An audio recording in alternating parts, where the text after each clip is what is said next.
So the Ottoman Empire, may Allah reward them, did an amazing job in establishing Islam. However, it wasn't just this. Many of us already know about this. We know that they conquered Constantinople. But as I said, there's much that we don't know. For example, many of us aren't aware of the time that Muhammad al-Fatih, rahimahullah, fought against Dracula. You've heard of Dracula before? When I say Dracula, you're probably thinking of a vampire. And you're saying, yeah, Musa, you're telling me that Muhammad al-Fatih fought a vampire? What's next? He fought Superman? No. Dracula was a real man. There was a real man named Dracula, and he ruled over the southern part of the country of what we call today Romania. Now, Muhammad al-Fatih, rahimahullah, as he began to advance into Eastern Europe, for example, Bosnia, Serbia, Hungary, all of these lands, the people of Wallachia, of southern Romania, they wanted to fight against the Ottomans. However, they were very weak, and so they had to make a peace deal with him. So as part of this peace deal, Muhammad al-Fatih, rahimahullah, he said to the ruler, he said, you have to send me 2 of your sons, and we will send them to Istanbul to be educated. So he sent his 2 sons. One was named Vlad, and one was named Radu. Now Vlad is the one who we know as Dracula, because the word Dracula, it means son of Dracul, which was the name of his father. Dracul, it means shaitan, it means a devil. So he's the son of shaitan, and this is actually quite relevant. It's rather fitting when you hear about this man. What happened was, they went to Constantinople, they studied about Islam, and his brother actually became Muslim. So the brother of Dracula, Radu, became a Muslim. He memorized the Quran, he studied so much, and even Dracula studied the Quran even though he wasn't a Muslim. He spoke Arabic, he spoke Persian, he spoke Turkish, and of course Romanian and other languages. And later on, he was sent back to his country, Radu remained, and he became the ruler of his country. Because the Ottomans realized they can't send a Muslim to rule over the country because they're Christians. They wanted to send Vlad, Dracula, so that they could get him there and then defeat him in a war, and they would rule the country. However, Dracula, he decided that he wasn't going to do what the Sultan wanted.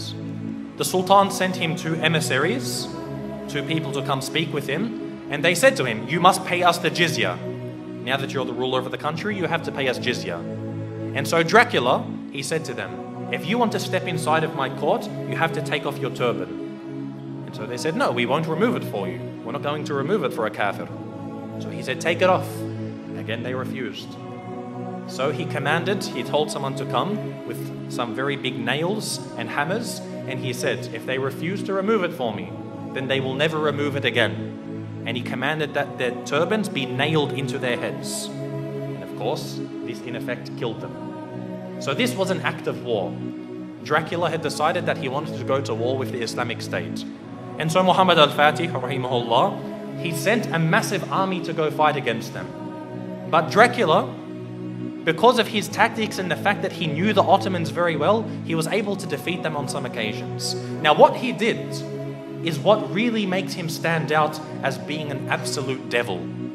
Dracula, what he did is when they would kill a person, or sometimes they wouldn't even kill them, they would capture them, he did something which is called impaling. Now, if you haven't heard of impaling, it's a pretty gruesome thing to start to describe. What they would do is they would get a very, very big stick. They'd make it sharp at one end, they would insert it through your backsides, pass it through your body until it comes out of your mouth. They would impale them, they would pass this through their body. A lot of the time they would be alive as well. And this is how they would kill them. And then they would put this in the grounds, then impale the next person, put him next to him. And the Ottoman army, when they went to go check on their troops, they found that on one of the very long roads leading to the capital of this area, they found 20,000 Muslims impaled along the sides of this road. Imagine this. And we suffer today. No doubt we suffer as Muslims today. But things like this, you can't really compare. 20,000 of them impaled. You can imagine how Muhammad al-Fatih, rahimahullah, he feels. To see even one Muslim killed is too much. But to mutilate their bodies after this was something which was, beyond what was acceptable. And so he decided to send Radu, who was the brother of Dracula. He sent him to go fight against his own brother. And eventually Radu, rahimahullah, he was able to actually eventually catch up with his brother. This is after he commits so many more atrocities. Even the Christians, they started to back off from him. Because what happened was he, being Romanian, he was Orthodox, he wasn't Catholic. But he actually said to the Pope, he said, if you give me some more troops, I'll become a Catholic for you. Anything you want, I'll change my religion for you. He couldn't care. He wasn't a man of true belief. He was only a man of pragmatism on the battlefields. And so even the Christians started to distance themselves from him. However, the Muslims, they caught up with him and they faced him in battle. And it's unclear if the Muslims killed him or if his own people turned upon him and killed him. But either way, Dracula was killed. And the Ottomans, the Muslim army, defeated Dracula.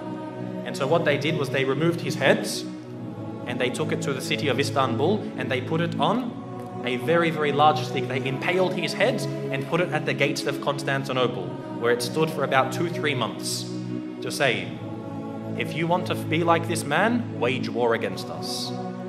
This was the demise of Dracula. And again, as Muslims, most of us won't even know about this.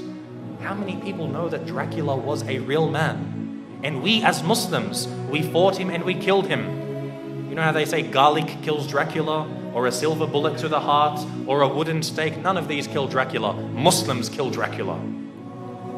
So anyone who wants to follow the way of Dracula, they will face the same wrath from the Muslim Ummah.